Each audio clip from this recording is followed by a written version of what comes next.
മനു മുത്തശ്ശിയടുത്തേക്ക് പോവാണ്. അല്ല മുത്തശ്ശി, വൈജി ആൻറ്റി വീട് മാറിയല്ലോ. മുത്തശ്ശി അങ്ങോട്ടേക്ക് പോന്നില്ലേ? പോന്നുണ്ട്. വൈജി എന്നെ വിളിച്ചു. നിന്റെ അമ്മയുടെ അടുത്ത് കിടക്കുന്നതിൽ നല്ലത് അവിടെ പോയി കിടക്കുന്നതാ. അല്ല, അവിടെ ഒരു ഹോം നേഴ്സ് അല്ലേ ഉള്ളൂ. അവർ ഈ കാര്യങ്ങൾ എല്ലാം കൂടി ചെയ്യോ? അതൊന്നും എനിക്കറിയില്ലടാ. വൈജിയോട് ചോദിച്ചപ്പോൾ വൈജി പറഞ്ഞത് ഇങ്ങോട്ട് വരാനാണ്. ഞാൻ എന്തായാലും അങ്ങോട്ട് പോവാ. അപ്പോ അമ്മ മാത്രം ഇവിടെ ഒറ്റയ്ക്കായി പോവില്ലേ? എടാ, അവക്കതാ ഇഷ്ടം, നിനക്കറിയാലോ. പിന്നെ പുറംപണി അകമ്പണിയൊക്കെ ചെയ്യാൻ ഒരു പെണ്ണ് വന്നിട്ട് പോകുന്നുണ്ടല്ലോ. ഇവിടെ എൻ്റെ കാര്യം നോക്കാൻ മാത്രം ആരും ഇല്ലടാ. നീ കൂടെ പോയി കഴിഞ്ഞാൽ പിന്നെ ഞാനിവിടെ ഒറ്റയ്ക്കിരിക്കേണ്ടി വരും. ഓമയാടി, ഒന്നും മിണ്ടാൻ പോലും ആരുമില്ല. ഇവിടെ കിടന്ന് നിലവിളിക്കണം കുറച്ച് ഭക്ഷണത്തിന് വേണ്ടിയിട്ട്. രാവിലെ കാപ്പി കുടിക്കാൻ 8 മണിയാകും. അതുവരെ അവൾ ചായ കുടിയും എല്ലാം കഴിയും. പക്ഷെ എനിക്ക് തരില്ല. അതുപോലെ തന്നെ 8 മണിയാകുമ്പം ഞാനിവിടെ കിടന്ന് വിളിച്ചു പോകുമ്പോഴാ എനിക്കൊരു ഗ്ലാസ് ചായ കൊണ്ട് തരുന്നത്. അതിനുശേഷം 11 മണിയെങ്കിലും ആകും എന്തെങ്കിലും ആഹാരം തരാനായിട്ട്. അതും എന്നെ പ്രാഗി നേർന്നുകൊണ്ടാ കൊണ്ട് തരുന്നത്. മൊത്തത്തില് വല്ലാത്തൊരവസ്ഥയാ. ഞാൻ ആരോട് പറയാനാ? ഇതുപോലെ അവസ്ഥയിൽ ഓടി നടക്കുന്ന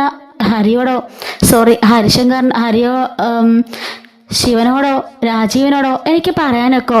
അതുകൊണ്ടാ നിന്നോട് ഞാൻ പറയുന്നത്. എന്നെ അങ്ങോട്ടൊന്ന് ആക്കിയാലേ ഞാൻ പൊയ്ക്കോളാം എന്ന് പറയാണ്. അല്ല, രോഹിയും ബബിതയും കൂടി മുത്തശ്ശി എന്നെ കൂട്ടിക്കൊണ്ട് പോകുന്നില്ലേ പറഞ്ഞത്? അതെ, അവര് വരുമെന്ന് പറഞ്ഞു. എങ്കിലും നീ എന്നെ അങ്ങോട്ടൊന്ന് ആക്കിയാലേ. അത് മാത്രല്ല, നീ അവളെ ഒന്ന് ഉപദേശിക്കുകയും കൂടി വേണം. ഞാൻ എന്ത് പറഞ്ഞ് ഉപദേശിക്കാനാ മുത്തശ്ശി? മുത്തശ്ശിക്കറിയാലോ മുത്തശ്ശിയുടെ മോടെ സ്വഭാവം. ഇതുവരെ ഇങ്ങനൊരു അഹങ്കാരിയെ സത്യം പറഞ്ഞാൽ ഞാൻ കണ്ടിട്ടില്ല. ഇങ്ങനെ ഒരാള് എങ്ങനെ മുത്തശ്ശിക്കുണ്ടായി എന്ന് എനിക്ക് മനസ്സിലാവുന്നില്ല എന്ന് പറയാണ്. എടാ, 3 ആങ്ങളമാരുടെ പൊന്നാമന പെങ്ങളായിരുന്നല്ലോ. ഭയങ്കര സ്നേഹം കൊടുത്താ എല്ലാവരും വളർത്തിയത്. അതുകൊണ്ട് തന്നെ ഭയങ്കര വഷളായി പോയെന്ന് പറഞ്ഞാൽ മതിയല്ലോ. ആഗ്രയിലെ സംഭവത്തിന് ശേഷം അവൾ ഇത്രയങ്ങ് മാറിയത്. അതിനു മുമ്പേ വരെ ഇത്ര പ്രശ്നമൊന്നും ഇല്ലായിരുന്നു. ഒരു പാവം തന്നെ ആയിരുന്നു. പക്ഷെ ആഗ്രയിലെ സംഭവത്തിന് ശേഷം അവൾ മാനസികമായി തകർന്നു പോയി.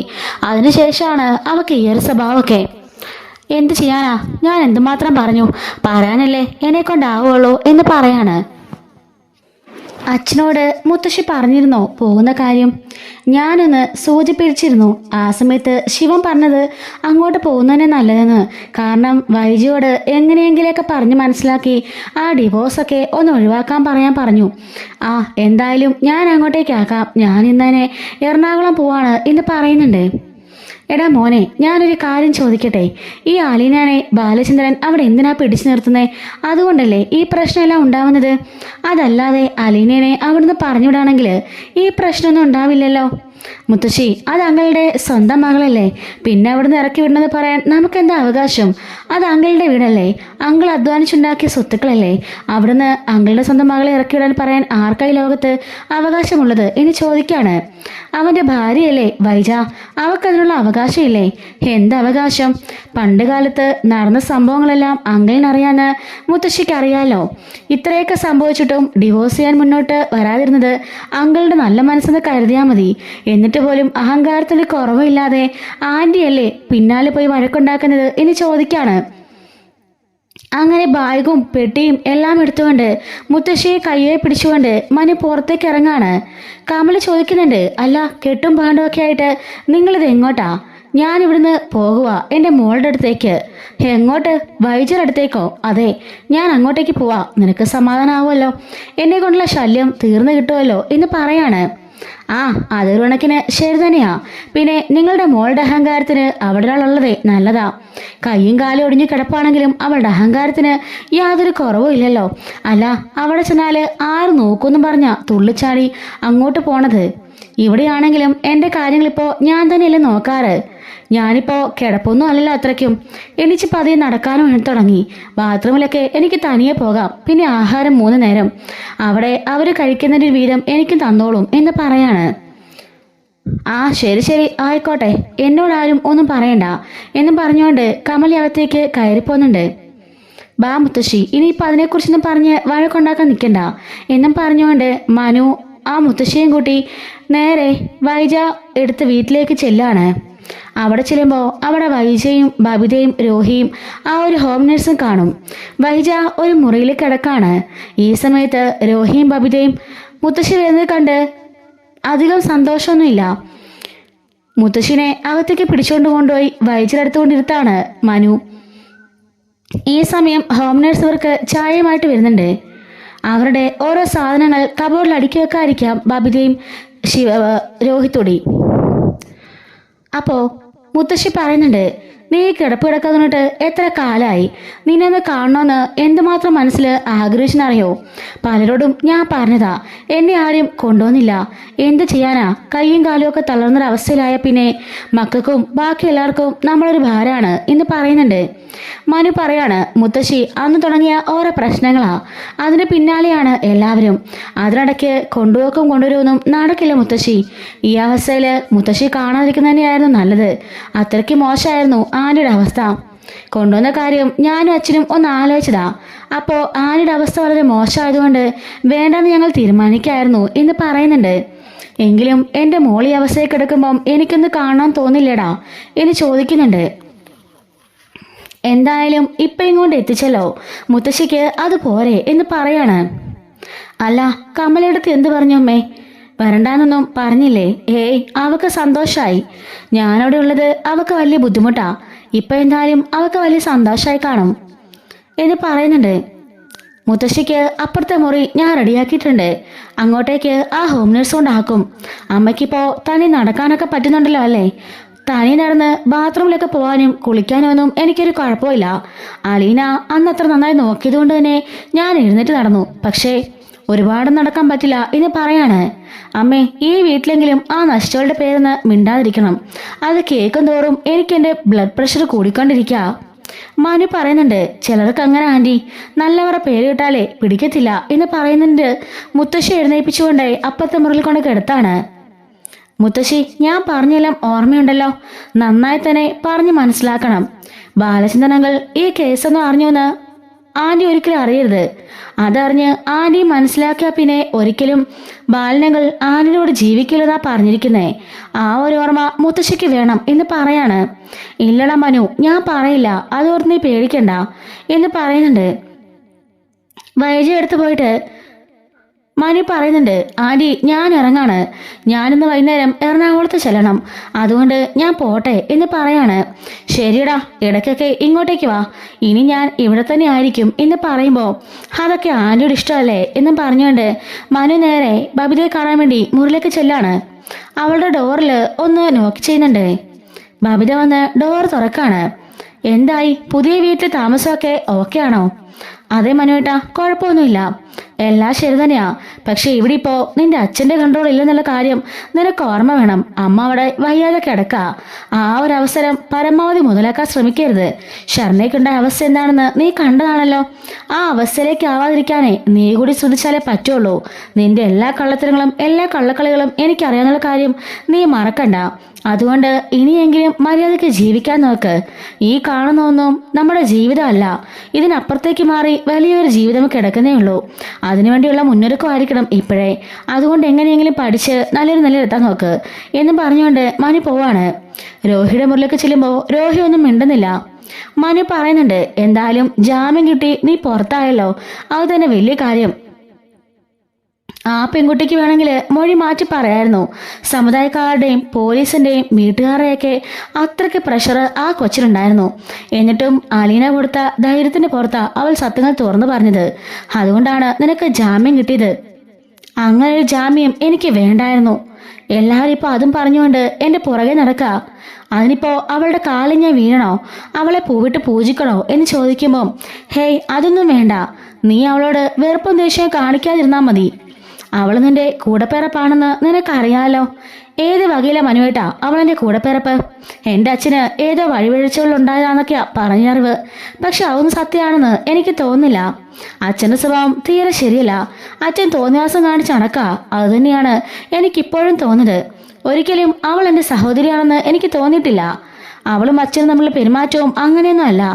അവള് എൻ്റെ വീടടക്കി ഭരിക്കാൻ വന്നവളാ. എൻ്റെ അച്ഛനെ കയ്യിലാക്കാൻ വേണ്ടി വന്നവളാ.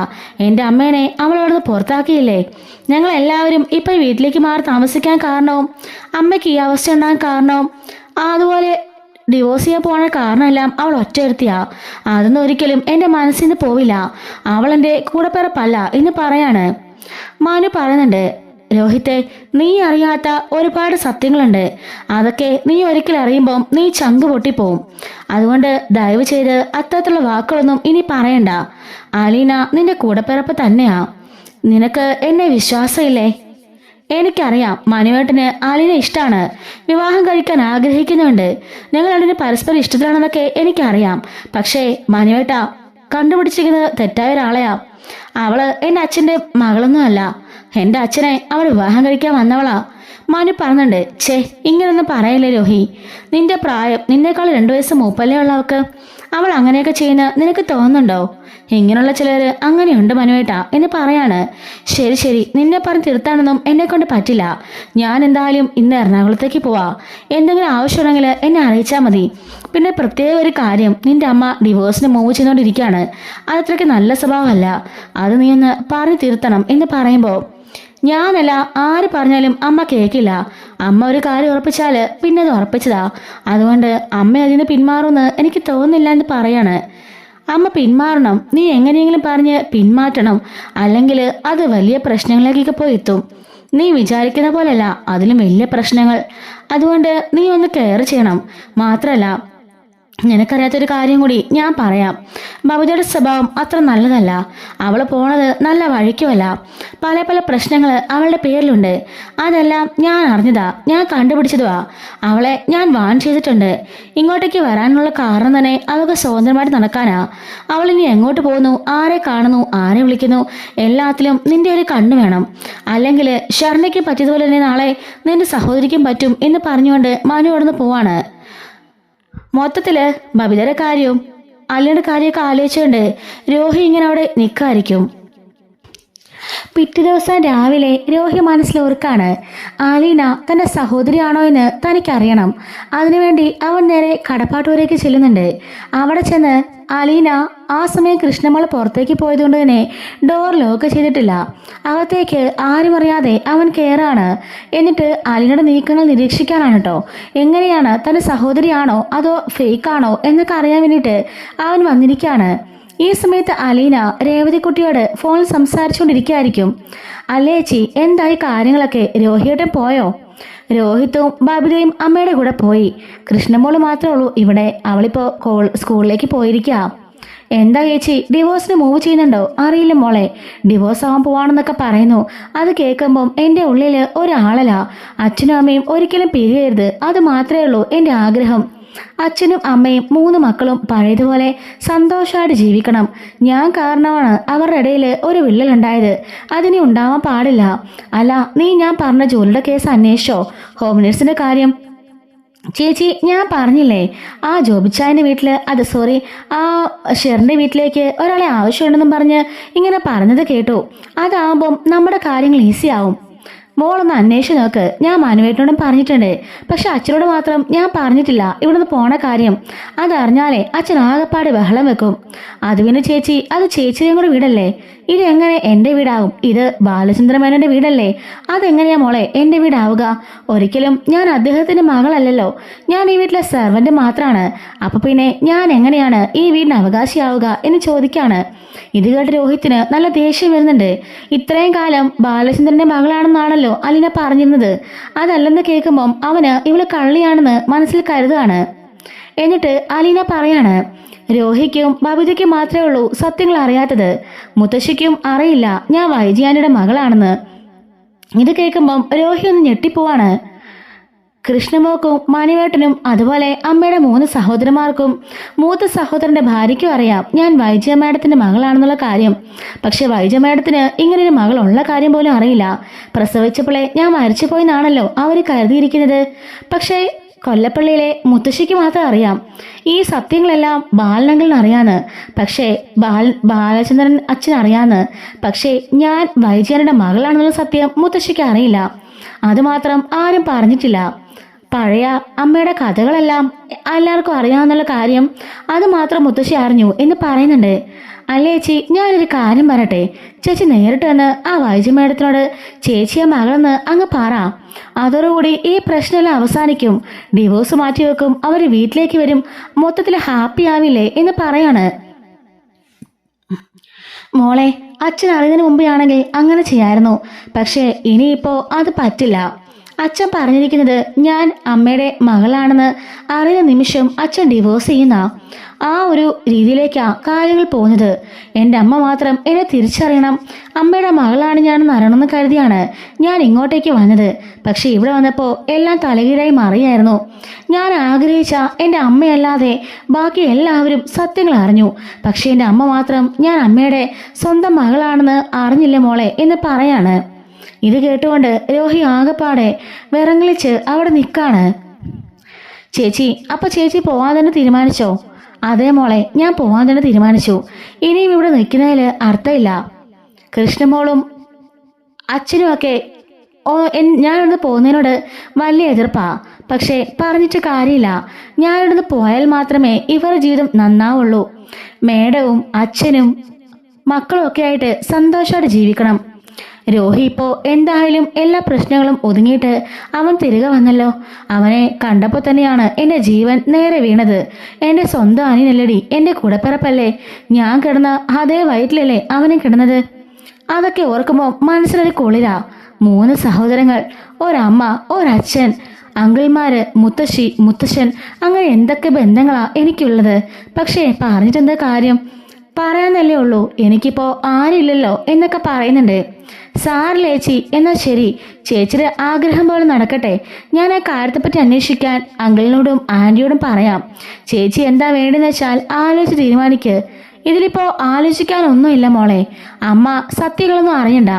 എന്തായാലും ഉടൻ തന്നെ ഞാൻ ഇവിടുന്ന് പോകും. അതിനുശേഷം അമ്മ തിരിച്ച് ഇങ്ങോട്ടേക്ക് തന്നെ വരും. അതിൽ പിന്നെ എല്ലാവരും ഒന്നായി സന്തോഷമായിട്ട് ജീവിച്ചോളും. ഞാനാണല്ലോ ഇവരുടെ ഇടയിലെ കല്ലുകടി.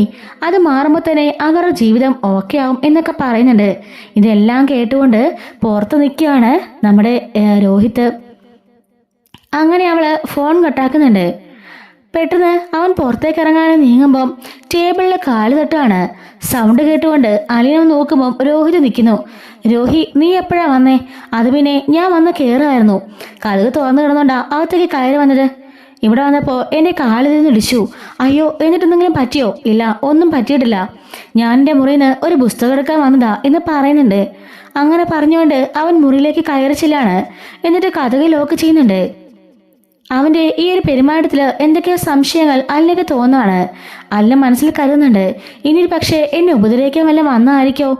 ഇവനിപ്പോഴും ഞാൻ ചേച്ചിയാണെന്ന് അറിയില്ലല്ലോ, അവന് വിശ്വാസമായിട്ടില്ലല്ലോ എന്ന് മനസ്സിൽ ഓർക്കുന്നുണ്ട്. അതുകൊണ്ട് തന്നെ അവൾ ഡോറൊക്കെ തുറന്നിട്ട് ഡോറിനടുത്ത് പോയി നിൽക്കുന്നുണ്ട്. അങ്ങനെ രോഹി മുറിയിലേക്ക് പോയിട്ട് കുറച്ചെഴുന്നേരം ആലോചിക്കാണ്. അവൾ പറഞ്ഞെല്ലാം അവൻ കേട്ടല്ലോ. അമ്മയുടെ മകളാണെന്ന്. ഞാൻ കിടന്ന അതേ ഗർഭപാത്രത്തിലാണ് അവളും കഴിച്ചു കൂട്ടിയത്. എൻ്റെ അമ്മ അവളുടെയും കൂടി അമ്മയാ എന്നൊക്കെ പറഞ്ഞുകൊണ്ട് അവനിങ്ങനെ മനസ്സിൽ ആലോചിച്ചുകൊണ്ട് ആ കട്ടിലിരിക്കായിരിക്കും. എന്നിട്ട് അവിടുന്ന് എഴുന്നേറ്റുകൊണ്ട് ഡോറ് തുറന്ന് അവൻ താഴേക്ക് വരികയാണ്. അലീന വാതിക്കൽ നിൽക്കുന്ന അവൻ കാണുന്നുണ്ട്. അങ്ങോട്ടേക്ക് പോയിട്ട് ഞാൻ പോവാ എന്നും പറഞ്ഞുകൊണ്ട് അവിടുന്ന് പോകുന്നുണ്ട്. പെട്ടെന്ന് തന്നെ അലിനകത്ത് കയറിയിട്ട് ഡോർ ലോക്ക് ചെയ്യാണ്. പണ്ട് താൻ ഇതുപോലെ ഒരു ദിവസം കയറി വന്നപ്പോഴാണല്ലോ ഹരിയും താനും കൂടി അലിനെ ഉപദ്രവിച്ചത്. ആ ഒരു പേടി അവളുടെ മനസ്സിലുണ്ടായിരുന്നിട്ടായിരിക്കാം ഡോറിന്റെ വാതിക്കൽ തന്നെ അവൾ നിന്നതും താൻ ഇറങ്ങിയുടനെ കഥ അടച്ച് ലോക്ക് ചെയ്തതും. അതോർക്കുമ്പോൾ അവന് തന്നോട് തന്നെ വെറുപ്പും അമർഷവും ദേഷ്യവും ഒക്കെ തോന്നുകയാണ്. കാറിൽ കയറി ഇരുന്നിട്ട് അവൻ്റെ ശരീരം തന്നെ ഇടിച്ച് നോവിക്കുന്നുണ്ട്. ഛേ, ഞാൻ എന്തൊരു മനുഷ്യനാ! എൻ്റെ സ്വന്തം സഹോദരിയാണെന്ന് പോലും അറിയാതെയാണല്ലോ ഞാൻ അവളെ ഉപദ്രവിച്ചത്. എല്ലാം അവൻ ഒറ്റൊരുത്തൻ കാരണമാണ് ഹരി. ആ ഹരിയാണ് എൻ്റെ ജീവിതം നശിപ്പിച്ചത്. അന്നേ അല്ല ചേച്ചി പറഞ്ഞതാ, ഒരിക്കലും അവൻ്റെ കൂടെ കൂട്ടുകൂടരുത്, അവൻ നിന്നെ ജയിലിലാക്കുമെന്ന്. ആ പറഞ്ഞുള്ള സംഭവിച്ചല്ലോ എന്ന് മനസ്സിൽ ഓർക്കുന്നുണ്ട്. അവനങ്ങനെ അവിടുന്ന് വണ്ടി എടുത്തുകൊണ്ട് പോവാണ്. നേരെ പോണത് അവൻ്റെ വീട്ടിലേക്കാ. വീട്ടിലേക്ക് പോയിട്ട് അവൻ നോക്കുമ്പം മുത്തശ്ശിയും അമ്മയും കൂടി ഒരു മുറിയിരുന്ന് സംസാരിക്കുന്നുണ്ട്. ബബിത പുറത്തേക്ക് പോയിന്ന് പറഞ്ഞിട്ടോ. ഈ സമയത്ത് രോഹി പോയിട്ട് മുറിയുടെ വാതിക്കൽ നിന്ന് ഒളിഞ്ഞു കേൾക്കുന്നുണ്ട്.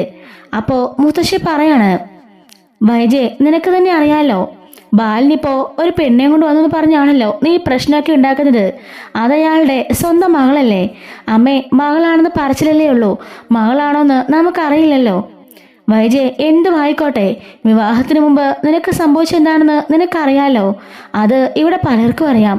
പലർക്കും എന്ന് വെച്ചാൽ ആർക്കൊക്കെ അമ്മേ? അതൊക്കെ പലർക്കും അറിയാം. നീ മനസ്സിലാക്ക്, വിവാഹത്തിന് മുമ്പ് ഒരാളുടെ കൂടെ 8 മാസത്തോളം ജീവിച്ച് അയാളുടെ കൊച്ചിനെ പ്രസവിച്ചോളാണ് നീ. പ്രസവിച്ച ആ കുഞ്ഞ് അന്നേ മരിച്ചുപോയി. നിനക്കറിയാലോ സത്യങ്ങളെല്ലാം. അതിനുശേഷമല്ലേ നീ ബാലിനെ വിവാഹം കഴിച്ചത്. എന്നിട്ടാണല്ലോ നിനക്ക് 3 കുട്ടികളുമായി സന്തോഷമായിട്ട് നീ ജീവിച്ചുകൊണ്ടിരുന്നത്. ഇതുവരെ ബാലിന് സത്യങ്ങളൊന്നും അറിയില്ലല്ലോ. സത്യങ്ങൾ അറിഞ്ഞുള്ള അവസ്ഥ നീ ഒന്ന് ആലോചിച്ച് നോക്കിക്കേ. എന്നിട്ടും നിന്റെ അഹങ്കാരം എന്താ വൈജി കുറയാത്തത്? നിന്റെ ഫ്ലാഷ് ബാക്കിലേക്ക് നീ എന്താ നോക്കാത്തേ? അമ്മേ, ഞാനിതിനതൊക്കെ നോക്കുന്നേ. അതിന് വലിയ തെറ്റല്ലേ അയാൾ ചെയ്തിരിക്കുന്നേ? 23 വർഷം മുമ്പുള്ള കാര്യമാണോ ഇപ്പൊ നടക്കുന്ന കാര്യങ്ങളാണ് ശ്രദ്ധിക്കേണ്ടത് എന്ന് ചോദിക്കാണ്. എന്നാണെങ്കിലും ചതി അത് ചതി തന്നെയല്ലേ? ബാലിനെ നമ്മളെല്ലാരും കൂടി ചതിക്കല്ലായിരുന്നോ? ബാലിന് ഇപ്പൊ അത് അറിഞ്ഞെങ്കിലുള്ള അവസ്ഥ നീ ഒന്ന് ആലോചിച്ച് നോക്കിക്കേ എന്ന് പറയുന്നുണ്ട്. അമ്മ അമ്മയുടെ കാര്യം നോക്കി മിണ്ടാതിരിക്ക്. ഞാൻ എന്തായാലും ഡിവോഴ്സ് ഫയൽ ചെയ്തു.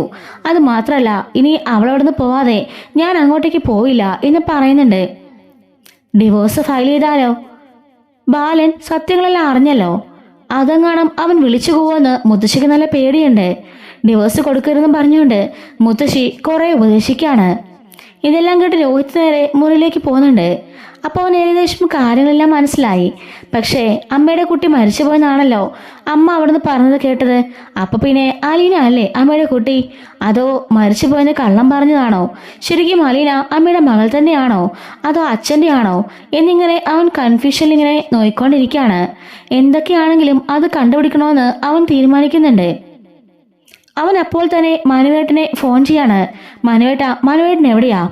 ഞാൻ എറണാകുളത്താ. ഞാൻ നിന്നോട് പറഞ്ഞിട്ടല്ലേ ഇന്നലെ ഇങ്ങോട്ടേക്ക് വന്നത്.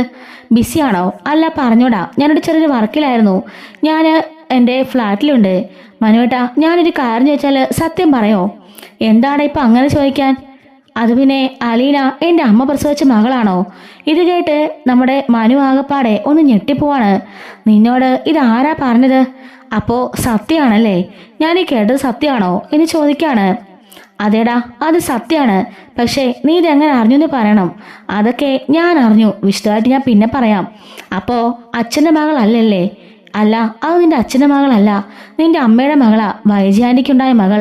23 വർഷം മുമ്പേ വൈജി ആൻറ്റിക്ക് ഒരു അഫെയർ ഉണ്ടായിരുന്നു ആഗ്രയെ വെച്ച്. അതിന്നുണ്ടായ കുട്ടിയാണ് അലീന. അല്ല, അന്നപ്പം മരിച്ചുപോയെന്നല്ലേ എല്ലാവരും പറഞ്ഞത്. പിന്നെ എങ്ങനെ അലീന എന്ന് പറയുമ്പോൾ, ഓഹോ, അപ്പൊ അത്രത്തോളമൊക്കെ നീ അറിഞ്ഞു അല്ലേ? എങ്കിൽ കേട്ടോ, ആ ഹോസ്പിറ്റലിൽ കൊണ്ടുപോയിട്ട് നിന്റെ അമ്മയെ പ്രസവിപ്പിച്ചിട്ട് നിന്റെ മുത്തശ്ശൻ അമ്മയോടും ബാക്കി എല്ലാവരോടും കള്ളം പറഞ്ഞതാ ആ കുട്ടി മരിച്ചു പോയെന്ന്. ശരിക്കും ആ കുട്ടി മരിച്ചില്ലായിരുന്നു. സ്നേഹസദനം എന്ന ഓർഫനേജിൽ കൊണ്ടുപോയി നിന്റെ മുത്തശ്ശനെ ഏൽപ്പിക്കുകയായിരുന്നു. ആ കുട്ടിയാണ് അലീന. ഇപ്പോഴെങ്കിലും സത്യങ്ങൾ നീ മനസ്സിലാക്കിയല്ലോ. നിന്നോട് പലതവണ പറഞ്ഞോന്ന് ഞാൻ ഓർത്തതാ. പക്ഷെ നീ നിന്റെ അമ്മേനെ വെറുത്തു പോകുന്നും കരുതി പേടിച്ചാ ഞാൻ പറയാതിരുന്നത്. നീ ഓക്കെ അല്ലേ? ഞാൻ ഓക്കെയാണ്. പക്ഷെ എനിക്ക് കുറച്ച് തെളിവുകൾ കൂടി വേണം. അതിനുശേഷം ഞാൻ വിളിക്കാം എന്നും പറഞ്ഞുകൊണ്ട് കട്ടാക്കുന്നുണ്ട്.